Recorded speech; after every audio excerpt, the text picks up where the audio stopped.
Hi, everybody. Welcome to the QB School. I am JT O'Sullivan. Today, Desmond Ridder versus Navy. Not going to lie, y'all. I'm struggling with this one. Nah, just being honest, keeping it real. I want to see more, but as I see more,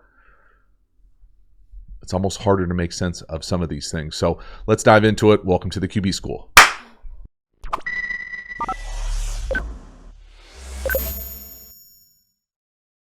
All right, Desmond Ridder versus Navy. First one here. We're missing the over. We're missing the in. We're bailing out of there. Throwing the ball away, at least. Making a decent decision at the end of this thing. But for me, would love to see him just get through the progression and deliver the ball from the pocket. And so, whether it's the lack of understanding the anticipation of what this play looks like, or just the idea here that we're going to be able to, we certainly have time because they're only rushing 3. But we get some variation of a runoff. We're going to get this over here. Now, it happens late. Okay, this would take a while. Maybe you get off this. But for whatever reason, run through there. And then this big in up top too. To me, this is where the ball probably goes again. Now, is it easy to go left to right all the way through this? No. But I think you could be asked to just hold on to it, especially versus rushing 3 here. You're going to have a little bit more time. But I would love to see someone in this draft class make a progression. A full field progression, not easy to do, but somewhere flash consistently that you've got the capacity to do this. So watch that over coming across. Is it there? He's already off of it. So that's why I'm not too bad about the over, but you can see it develop down here to the bottom. But the in up top. So back, great base, 1, 2, 3, rip the in. As opposed to just bailing. Like, why are you bailing? You're looking at the sniffer going down the middle. Everybody else is open. Get to the check down. Somebody. Get through the progression, deliver the ball, not to the number 1 guy from the pocket. So either hang on the over or rip the in, get it to the check down. But if you're going to make what I would consider a bad play, don't make it a disaster. Good job throwing the ball away. Next one here. Dagger up top. Just throw the in. Great base as opposed to running into trouble and skymailing that thing, and really a turnover-worthy play. Fortunate not to get it picked. Again, if they could catch, they'd be playing offense. And if Navy's defense could catch, this would have been a better game. But for me here, there's a few things. The first one here, just stay back. This is more quarterbacking 101. You hit the back of this thing, and I don't mean stay back like a statue. You can certainly reset forward, but as soon as you get your base going here and you keep your base as you move through the progression of this thing. Once you take off to run, you've really determined that, you've got to go. It's really hard. It's easier to make like a first level throw, much harder to make a second level throw. Once you take off that initial, you lose your base, you lose that quote unquote triple threat ability to be able to do whatever, and you just decide, hey, I'm a runner, to then transition back into throwing. Bad things happen late down the middle. But this ball, to me, must be thrown on time to the dagger. And if it's not there for whatever reason, you got this shallow coming across. You got the 2 runoffs here. But this is too big of a window not to hit. It just is. The film doesn't lie. It's not always, hey, there are some accuracy issues also, but let's just play from within the pocket. They're rushing 4 here. My mistake, a little game, but just hitch up and throw the in. And if you don't like it, throw the shallow. But right there, that decision to run runs himself into trouble, as opposed to just understanding the play and throwing with a little anticipation to that in outside. Now, it's not the cleanest look in the world just because how they're quote unquote playing the leverage of that number 2. But man, that's there, and that's a shame. Really fortunate that it wasn't intercepted. So a combination of just pocket presence, understanding the concept, the timing, the rhythm of it, then running yourself into trouble. Whew. Brutal. Right here, though, really nice touchdown versus a late 0 pressure down here to the bottom seam. Now, that's just asking too much for my man, poor 15. Can't handle that. And really, this, to me, has a little bit to do with the defense just coming from depth. Talk about it on this channel quite a bit, where if you get hit with some sort of pressure, you're hot. They're bringing 7. We've got 6 to block. But if they're coming from depth, you really, you get to the point where it doesn't even matter because, again, 5 at the line of scrimmage, 6 in the pass protection unit, 4 down defensive linemen, and then we've got 3 that they're going to add on. Well, you can see here where they're coming from. That's coming from what I would consider depth. If they're coming from the line of scrimmage, you really have to get the ball out at the top of your drop. So whatever it is, no hitch, no reset. If they come from every 5 yards that they come from, you get an extra hitch or reset. So right here, you can take your normal drop and take a hitch or reset if they're coming from 5 yards depth. And that's exactly what they do. And this is just honestly unfair, bad sound defense timing to ask this guy right here to come out here and run. He can run anything. He's going to run a seam with no middle field player versus a guy who looks like he can't cover that kind of space. And really nobody can cover that kind of space if you allow him to have all day to sit back there. And again, I'd say that the back probably blocks the wrong guy too. You'd love him to take the first of the 2, so it'd be the Mike usually in most pass protections. And maybe he just doesn't see him. Doesn't take anything away from Ritter. I think it actually shows that he has a nice job of having some poise here. I don't think he plays this as he's hot. Doesn't have to play it as he's hot. But again, there's somebody bearing down right in your face, right? That's not a small guy, neck roll and all. He doesn't cower down, doesn't chuck and duck. Really nice ball right on him. That's too damn easy. So a combination of kind of some bad defense and a nice play from Ritter. Right here, really nice seam ball. Showing just a little bit of touch over that second level defender. Nice timing, nice pass protection. Again, watch him rip it right over. Cowboy collar. Again, nice job being able to fit that thing in there, drive the ball within the numbers, also take a shot. Again, nice pass protection. Actually doesn't take a shot, doesn't even get hit. Great base. Really nice base. And you can see the timing of this thing as far as being able to throw it or over that second level of defense, that linebacker type, in a decently tight window. Nice zone window, really nice touch. Great job. Love the footwork, love the ability, the patience, the poise here to kind of hang in there with burst 8 drop 8, right on him. That coupled with plays like this, where it's just hard to make sense of it. This is one of those picks where you're just like, what the front door are you looking at? Like, this would make me go straight up bananas, sideways, anything you can imagine as a play caller, quarterback coach. Like, I don't really remember ever seeing a corner thrown like this. It's one thing to throw a corner to a corner, but normally he's the flat defender or he's out there by himself. And what I mean by that is, this is where the pick goes. We end up running a variation of smash with the corner and like a little flat here. And it really doesn't matter who runs it, whether it's true old school smash like this, it's a variation of a flat. Usually if you're gonna high-low this, you're gonna throw this pick sometimes. But if this guy runs to the flat and this guy's playing over the top, I'm just not familiar with this throw being thrown, let alone, turning into a red zone interception where the ball's caught. And it's the safety that rotates down, but, I don't know what you're looking at. Wait, maybe you just are trying to throw it to the back pylon? I don't know, man. Maybe he just misses him. Maybe he got like a blind spot. Maybe he caught a little glare from somebody's helmet. But this is bad ball. This is bad picks. This is a bad pick. I'm trying to make excuses for him, and I can't. When he lets this thing go, look at it. First of all, the wide receiver's jogging because he's so covered. He doesn't even think he's going to get it. That's bad ball. And, whether it's the accuracy, then you start bleeding in like some of these decisions. I'm as guilty as anybody about wanting somebody to be better than maybe their film is. But, man, that's a bad one. Bad. Halftime, you dig the channel and you haven't already, please subscribe, hit the bell, get the notification. It lets you know when we go live, when we put out new content. I certainly appreciate the support for the channel.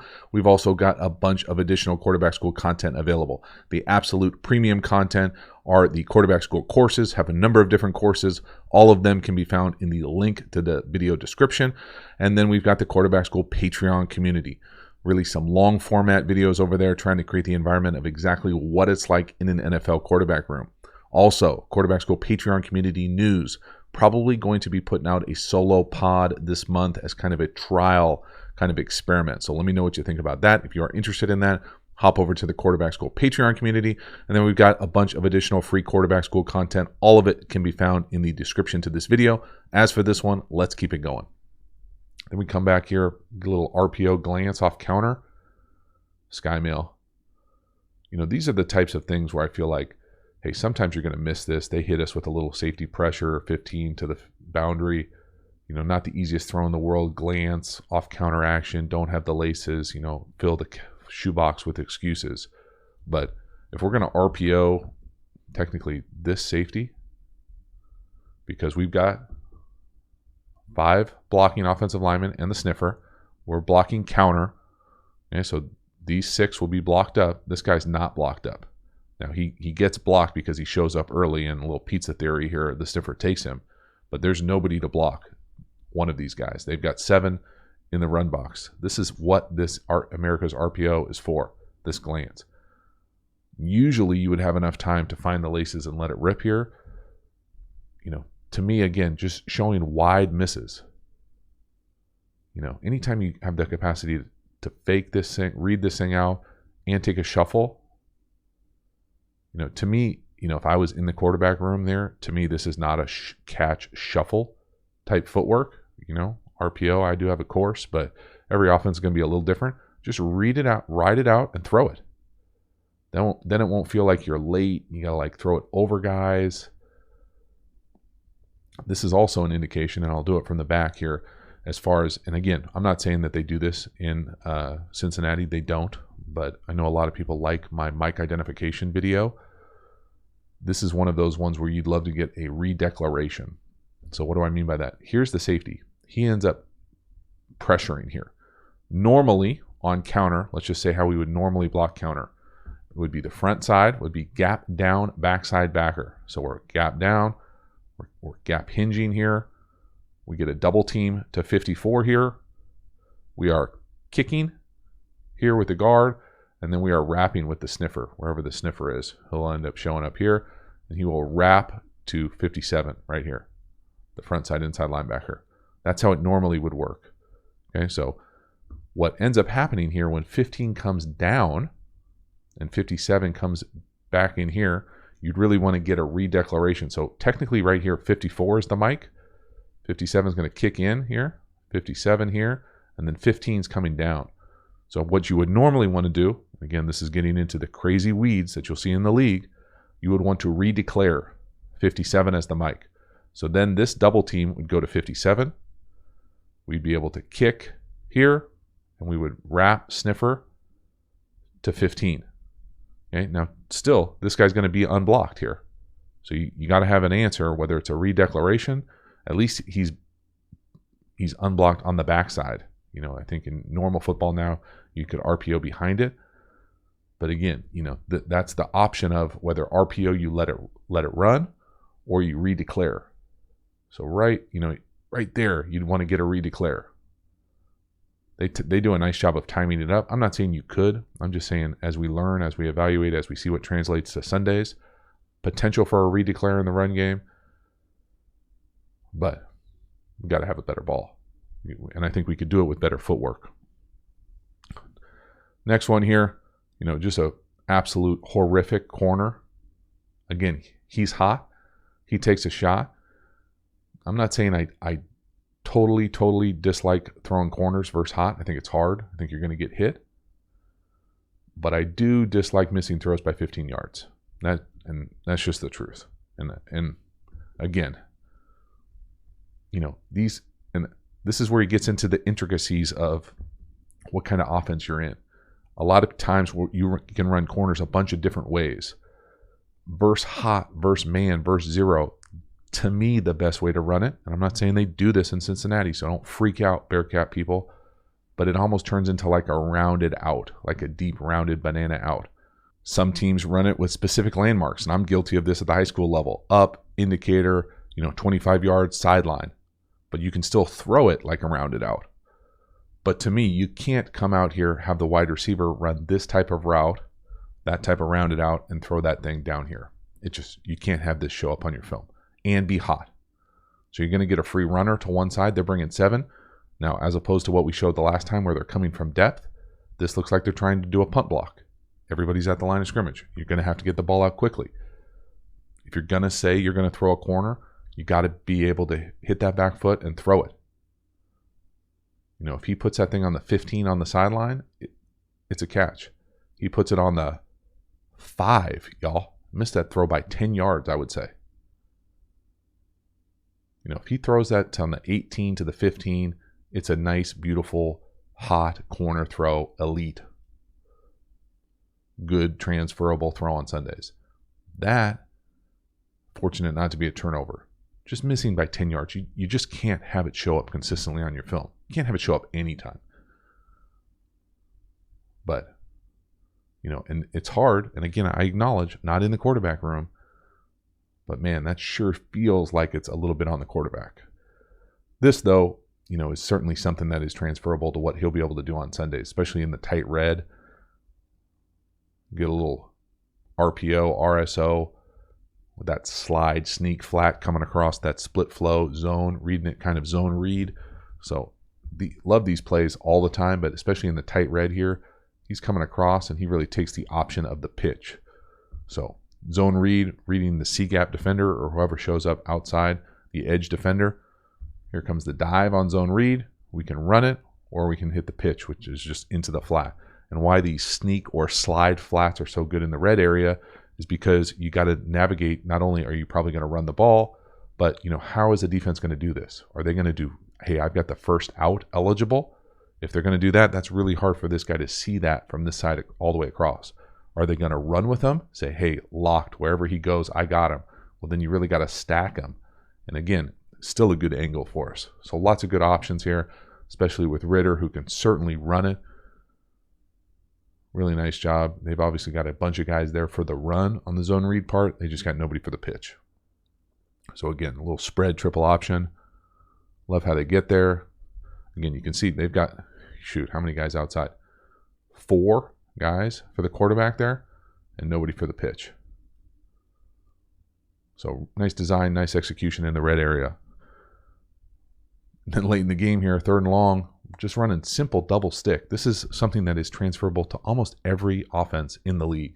Really should be a pick 6. 51 on the right, runs out under the flat.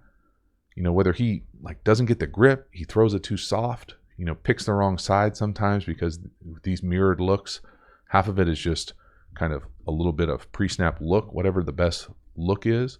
But for us to run stick, flat, and then same thing on the other side, stick, flat, and whether it's inverted or not, with the stick here, flat here, it doesn't really matter. It's still stick, flat. And versus man, you catch any iteration of man where this guy's going to run with this flat, it's just not a good play. It's not only not a good play, but you hope that the stick can really win and create some separation kind of running out depending on the options within your system. But you can't just raise up and throw flat. You know, thank God this guy is a defensive end or edge player and played volleyball with it instead of caught it, because he walks in and really gets back in the game with it. But man, just a brutal kind of collection of either misses, bad picks, weird throws. Man, tough.